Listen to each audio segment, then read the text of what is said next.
Why, if the Qur'an is the word of an omniscient God called Allah, was it revealed in 7 modes? Why 7 modes?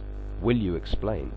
This is a question that every thinking and inquiring mind should ask, whether they are believers or unbelievers. After all, the Hebrew Bible, the New Testament, the scriptures of the great civilizations of India, China, Persia and others were all in one version. Why did Allah, if He were the same as the God of Israel and Jesus, need to reveal the Qur'an in not 2, 3 or 4 modes, but 7? Incredibly, the answer to this question, based upon the records of Muhammad and Islam, is astoundingly simple. To start with, the pagan Arabs were mostly illiterate and very rarely had the facilities or the wherewithal to put down in writing the verses of the Qur'an. Most of the Qur'an had to be memorized by those who were attending Muhammad at any one time. Since Muhammad had to inform some of his immediate followers of his alleged revelations at different times, in different places, to different companions, over the incredibly long period of 23 years, it was impossible for him to keep track of the verses, their contents, and to which surah they belonged. He was giving different versions of a verse to different companions at different times. This caused, of course, dissent, consternation, infighting, and bewilderment among his followers. When these companions exchanged recitations, each believing that he had the correct and obviously the only true version, they started fighting and accusing each other of error or fraud. They, of course, had no other recourse but to ask Muhammad for the true version. When Muhammad heard the 2 or more versions, he told them that all are correct. Muhammad escaped this dilemma by informing his gullible and ignorant followers that the Qur'an was revealed in 7 different ways, modes, versions, or dialects. Thus, at a stroke, the sincere and truthful apostle of Allah covered all his lies and deception with this very simple but convenient answer. Why 7 modes? Because 7 is a holy number in the Bible, and hence Muhammad used it incessantly in the Qur'an and Hadith. Allah, who gave the Torah to Moses in only one form, had to give the glorious and inimitable Qur'an in 7 different ways. Our listeners should be reminded that many of the memorizers of the Qur'an perished in the earliest battles of Muhammad and Islam, before the Qur'an was finally collated and collected in book form. Hence, even according to the Hadiths, innumerable verses were lost in that way as well as in other ways, as detailed in our compilation of the Qur'an, chapter 36. Sahih Muslim Hadith 1787, narrated by Ubay ibn Ka'b.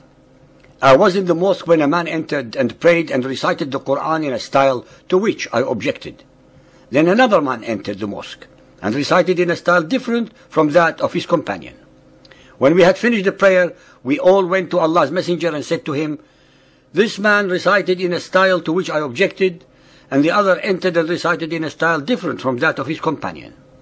The Messenger of Allah asked them to recite, so they recited. He expressed approval of their efforts, and there occurred in my mind a sort of denial which did not occur even during the days of my ignorance.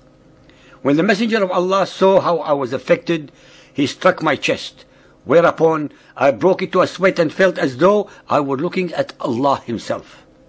He said to me, "Obey, a message was sent to me to recite the Qur'an in one dialect." And I replied, "Make things easy for my people." It was then conveyed to me for the second time that it should be recited in 2 dialects. I again replied to him, "Make affairs easy for my people." It was again conveyed to me for the 3rd time to recite it in 7 modes. It is obvious then that Muhammad's Allah was incapable of knowing that the followers of Muhammad were such simpletons that they needed the Qur'an to be recited in 7 different ways for them to comprehend it. Muhammad's all-knowing Allah did not know their weaknesses.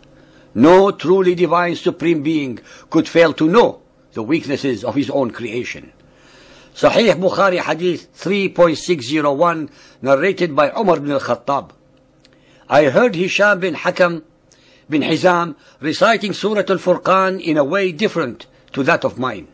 Allah's Apostle had taught it to me in a different way. So I was about to quarrel with him, but I waited till he finished. Then I tied his garment round his neck and seized him by it and brought him to Allah's Apostle and said, I have heard him reciting Surah Al-Furqan in a way different to the way you taught it to me.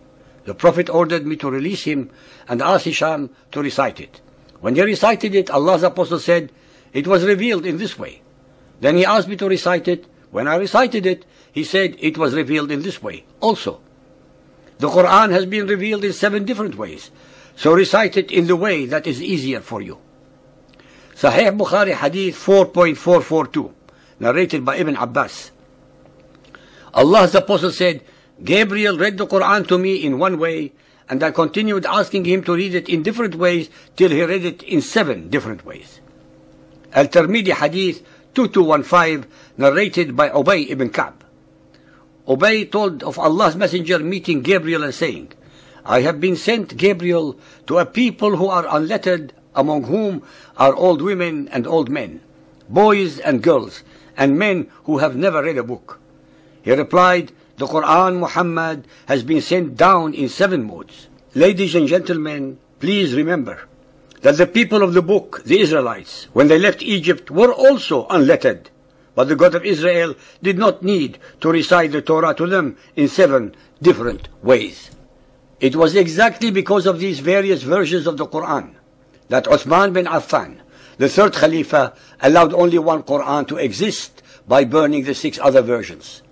Since Muhammad accepted and allowed the 7 variations of the Qur'an as agreed upon with Allah through Gabriel, no mortal should have had the right to burn any of them, as each one was supposedly divine.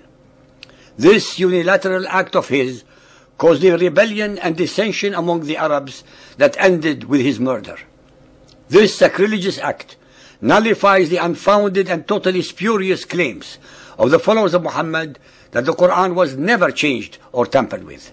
In defiance of the reports in most of the books written by the earlier Muhammadan exegetes that show otherwise.